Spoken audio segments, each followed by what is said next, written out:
covering the world of professional wrestling. This is the Signature Spot with Chris Toplack. 3, 2, 1.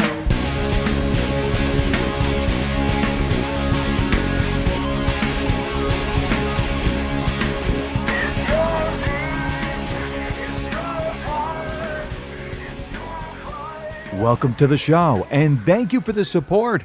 I can see it all over the different podcast platforms and social platforms as well. So whether you listen to the show on YouTube, of course you can watch it as well too, with the different slideshows, the collage of images, or you listen on Spotify, Apple Podcasts, Google Podcasts, Spreaker, podcast apps such as Overcast, Stitcher, you name it. I greatly appreciate it, and if you would be so kind, of course, you can give me a little old like on Facebook, The Signature Spot. Follow me on Twitter at Chris Toplack.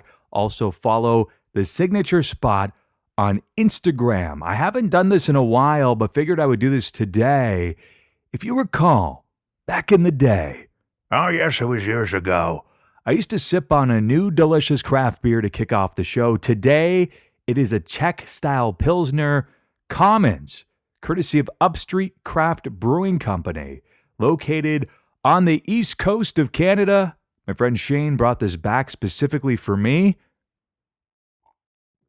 Ooh, that is nice and refreshing. As we taper off the summer months and we move into fall, my favorite season, by the way, and we see every season, believe me, in the Great White North. So today, I will be highlighting 20 matches that defined the Intercontinental Title, but I'm going to readjust WWE's list. So my list might be a little bit different. It's a little game I like to call Keep It or Replace It. It kind of sounds like a Price is Right game without the visuals. So you're just going to have to listen and visualize it for yourself. Your weekly recap. Some notable items from Raw. The OC joined forces with Dolph Ziggler and Robert Roode. That would be one hell of a stable. In fact, the OC viciously attacked Cedric Alexander. The rationale behind the beatdown remains pretty much unknown at the moment. A visibly hurt Cedric Alexander nearly defeated Corbin, but he fell victim to the end of days. Corbin advances to the next round of the King of the Ring tournament, much to the chagrin of the WWE Universe. Stone Cold Steve Austin, will appear next week to be the moderator for the contract signing between Braun Strowman and Seth Rollins. Will somebody eat a stunner? You'll just have to tune in next week as it takes place live from the world's most famous arena, Madison Square Garden. Samoa Joe and Ricochet fought to a draw. That means the next week it will be a triple threat featuring Baron Corbin, Samoa Joe, and Ricochet to see who advances to the finals of the King of the Ring tournament. A new episode of Firefly Funhouse returned to complete our existence. Bray apologized to Finn Balor, and then Puppet McMahon showed up to scold him on calling out the winner of Seth Rollins and Braun Strowman. And then Bray responded with, well, guess what I've been making? And then he showed off some dollar bills. Puppet McMahon's eyes started bulging from their sockets. Then he ate the money. I thought it was hilarious. Despite the losing effort, Cesaro proved that he is still a wrestling machine. Let's hope that he's utilized more on a weekly basis. Raw Women's Champion Becky Lynch teamed with SmackDown Women's Champion Bayley to take on the Women's Tag Team Champions Alexa Bliss and Nikki Cross. In the end, Sasha Banks inevitably got involved, but this time around, there was a twist to cap off the show. Hey, Sasha, watch this. I'm a bad girl now. With the evil grin, Bayley proceeded to beat down, and it was vicious too, Becky Lynch with a steel chair. The boss and hug connection remains stronger than ever. Good news for Stone Cold Steve Austin. His show on the USA Network, Straight Up Steve Austin, saw a pretty generous ratings increase when it featured Becky Lynch. In the end, Becky actually stunned Stone Cold Steve Austin after they shared one of his Broken Skull IPAs. SmackDown kicked off with Bayley's attack of Becky Lynch. So Charlotte confronted Bayley. The crowd was very divided, by the way. Many cheering Bayley, many booing her. They couldn't decide what they wanted to do. So Charlotte, of course, confronts Bayley. Sasha Banks shows up. Charlotte attacks Bayley, fights off Sasha. Bayley defends Sasha by attacking Charlotte with a steel chair. Then Sasha joins in on the fun. She takes the steel chair and says, "Here, I'll show you how it's done." Bayley's music plays as her and Sasha leave a hurt Charlotte in the ring. I would imagine if this is the route they're taking, Bayley's music has to change sooner rather than later, right? After weeks of being trapped in a dark promo room, Aleister Black finally figured out that in order to formally offer an open challenge, it should be done in the middle of the ring. I mean, he's probably seen John Cena and Roman Reigns offer the exact same thing, right? Alexa Bliss worked heel on Raw and babyface on SmackDown. Maybe the Big Show has been providing her with some career advice. The Revival beat up Kofi Kingston all the way down the entrance ramp until Randy Orton brought him in the ring, proceeded to call the WWE Champion stupid while stomping on him. Chad Gable defied the odds to pull out the surprise victory over Andrade, who was my pick to win the King of the Ring tournament. At this rate, he may actually become the King of the Ring. Perhaps Gable versus Joe in the finals. They've been teasing that backstage.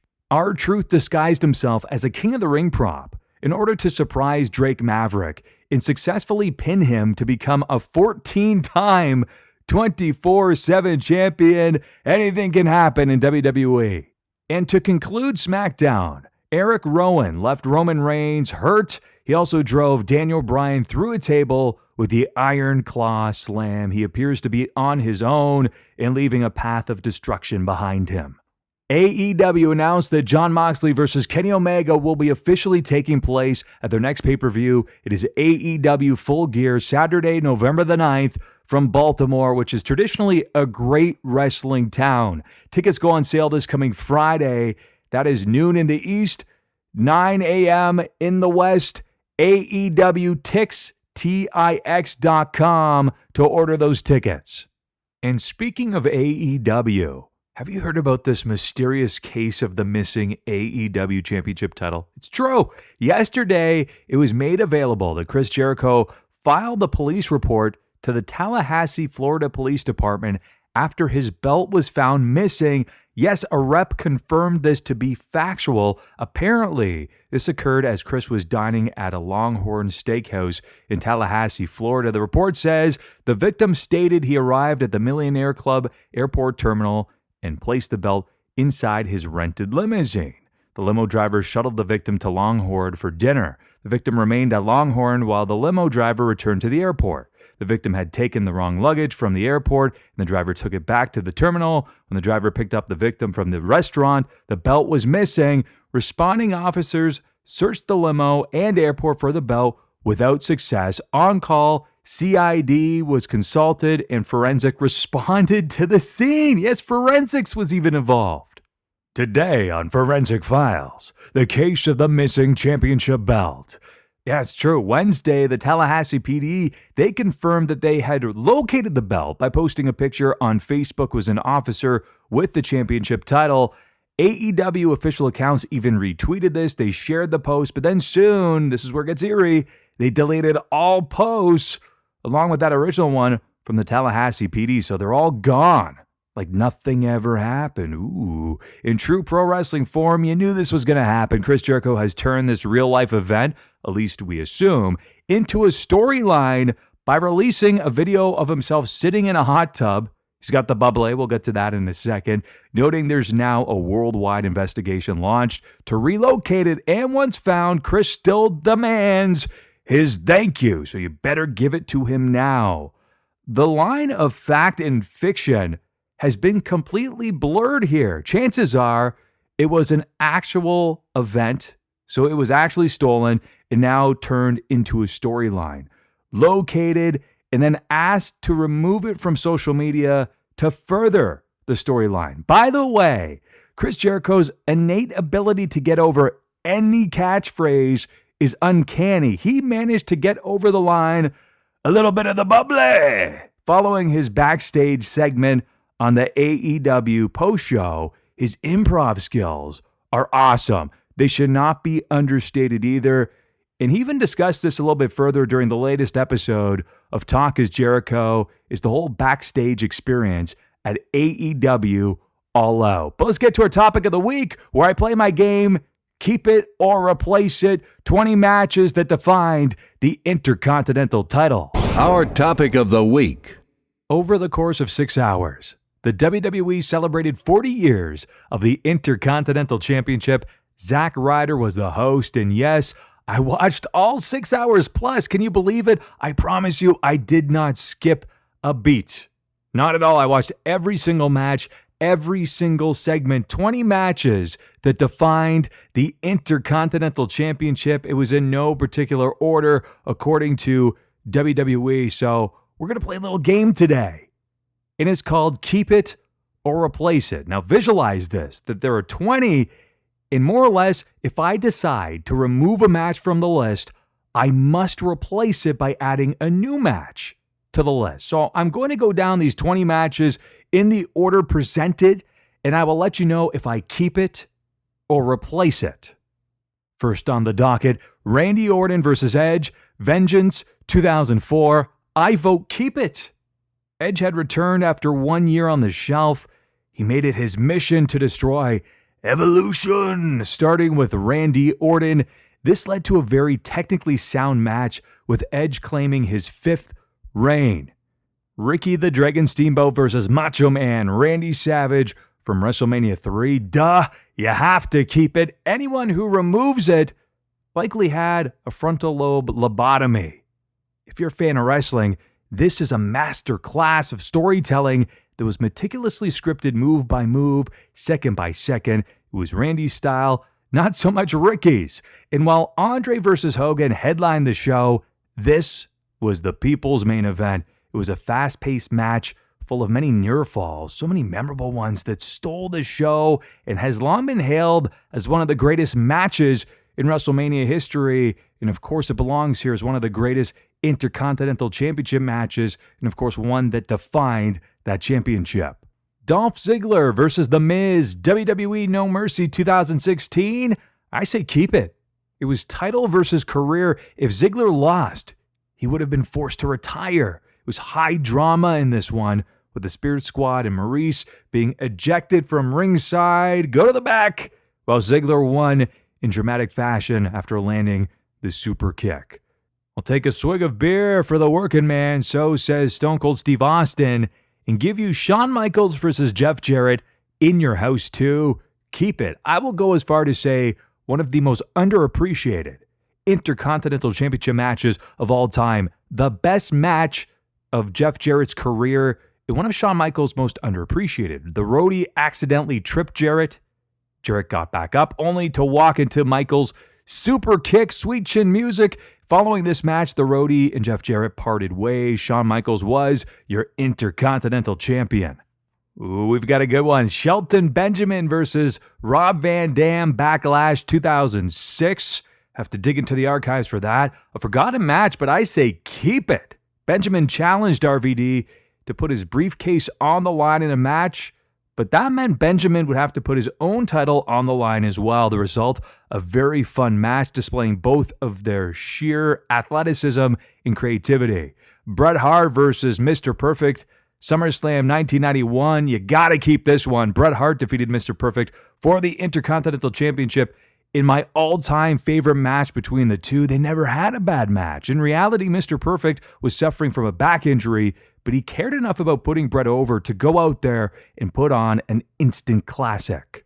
If we're talking about matches that defined the Intercontinental Championship, look no further than this one. Bret Hart versus Shawn Michaels, a ladder match, July 1992, primetime wrestling. Keep it.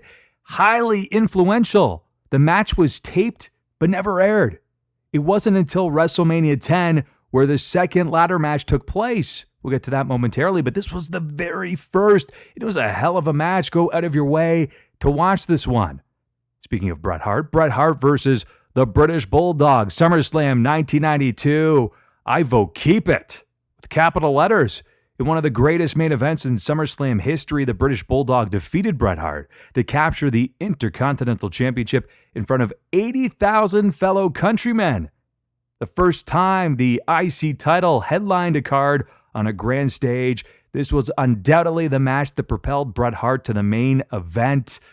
I can still go back, watch this one, and receive instant goosebumps. I know you're thinking, Chris, you're keeping a lot here. When are you going to replace a match?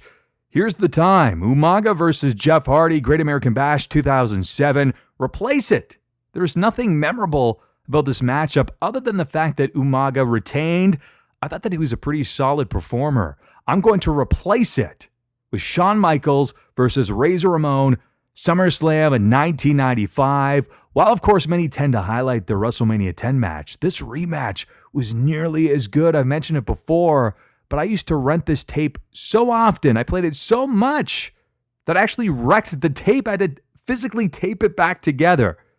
Fortunately, I was never fined for that. It's worth rewatching just to witness Shawn get angry following the botched finish. Ultimate Warrior versus Rick Rude, SummerSlam 1989. I vote keep it. Tony Schiavone on commentary was incredible, by the way. Piper distracts Rick Rude. Warrior takes advantage. Gorilla press slam. The splash. He wins 1, 2, 3. Not necessarily a compelling story or a technical classic, but the significance of this victory is not lost here. Roman Reigns versus Samoa Joe, January 1st, 2018, Monday Night Raw. I say replace it. Hell of a match. Actually, Roman Reigns versus Cesaro from December, the month prior, I believe was even better. Nothing wrong with this match. It was perfectly fine. They both work very well together, but there's really nothing significant about this matchup. So I'm going to replace it with another Raw match. One of my all-time favorite matches, keep in mind as well, Shawn Michaels versus Marty Jannetty from Monday Night Raw, May 17th, 1993. Mr. Perfect even made an appearance to help Jannetty capture the Intercontinental Championship. In my opinion, one of the greatest Raw matches of all time. The Miz versus Seth Rollins versus Finn Balor, WrestleMania 34 to kick off the show. I say keep it. One of the better matches to kick off a WrestleMania card, especially in recent memory. Rey Mysterio versus Dolph Ziggler, SummerSlam 2009. A fine match, but I'm going with replace it. Replace it with Chris Jericho versus Rey Mysterio. So a different Rey match. That was the Bash 2009. A better match featuring Mysterio. If you recall, Jericho had ripped Rey's mask off just a couple of weeks prior. So obviously tensions were rising, and this was very personal because obviously Rey wanted retribution here, and he wanted the Intercontinental Championship. So Mysterio would invoke his rematch clause, and it took place at the Bash. A great one. Dolph Ziggler versus Seth Rollins, SummerSlam 2018. I got rid of the previous Dolph Ziggler one. I'm going to keep this one with the returning Dean Ambrose in one corner and the Scottish psychopath Drew McIntyre in the other. This was a very compelling matchup. Albeit not the best use of Dean Ambrose, but nevertheless, this was still an outstanding match. Seth Rollins ultimately defeated Dolph with the curb stomp to claim his second Intercontinental Championship. The 7-man ladder match at WrestleMania 31. You gotta keep it. I love this match. I felt it was an incredible way to kick off one of my favorite WrestleManias to date. If you recall, Daniel Bryan defeated Bad News Barrett, Dean Ambrose, Dolph Ziggler, Stardust, Luke Harper, and R-Truth to become the Intercontinental Champion. I must admit, the contrast between Stardust then and Cody Rhodes now, fresh off of AEW All Out, is insane. Who would have ever believed them from 2015 and then 4 years later plus that he would be in such a completely different mindset, almost in a completely different league? Next up, Razor Ramon versus Shawn Michaels, WrestleMania 10. What else can be said? One of the greatest matches in WrestleMania history. Also happens to be one of the greatest Intercontinental Championship matches in history. These matches were presented in the exact order that I'm discussing, so therefore I was a little nervous that this match would be left off their quote-unquote 20 matches that defined the Intercontinental Championship list. Thankfully and refreshingly, this was on the list. Otherwise, I would have added it, but I'm going to keep it, of course. It's The Rock versus Triple H in a classic at SummerSlam 1998. So Triple H defeated The Rock in a ladder match to claim the IC title at MSG, the world's most famous arena. This was a breakthrough moment for Triple H, and it proved that he could be a top star for years to come. As for The Rock, he was already on his historic rise to stardom. I've gone back and forth on this pick, but ultimately I've decided on replacing it. There's no turning back now. Christian versus Edge, No Mercy 2001. It was a ladder match. These two were ladder match innovators, and at the time, I believe still advertised as brothers. We learned not too long later that was a facade. They tricked us. They were never brothers. They were always just friends. Edge famously delivered the concerto from the top of the ladder to Christian. I'm going to replace that match with Seth Rollins versus The Miz, Backlash 2018. Great chemistry between these two. And there were several times where it appeared as though The Miz would win the title back, but then it was the curb stomp, so Rollins retained. Luke Harper versus Dolph Ziggler, TLC 2014, a hard-hitting match, one I personally enjoyed, but I've decided to replace it. But stick with me for a second. I've replaced it with an absolute gem, and often it's discussed how one fight, one match can make a wrestler or a fighter. I believe this match made Randy Orton. It was the Viper Randy Orton, the legend killer at the time, versus Cactus Jack. It was Backlash 2004, no-hold-barred match. In my humble opinion, this brutal match really legitimized Randy Orton as a future main eventer.